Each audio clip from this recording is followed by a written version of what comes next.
Ayun guys, no? So meron tayong isang magandang loob sa atin. So ang pangalan niya is Blue, no? So yung RM niya, solid yung Pops guys. 30 minutes yan guys, 30 minutes kanina. So 3 minutes pa lang ako nagpumabana. So yun.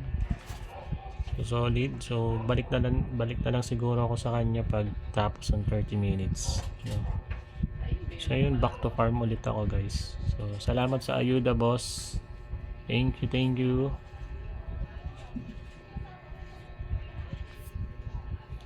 Ito, grinding. So yan, papa level 145 ba ako, no? So dual purpose naman to. So level, tsaka ay XP, tsaka yung loots. Kumbaga, iipon ka tapos mag-gain ka rin ng experience. Kasi, syempre 144 ako. 146 itong binabanatan ko. May experience siya kahit pa paano. Siguro 20 mobs or 30 mobs bago mag 1% siya. Okay guys, paalam.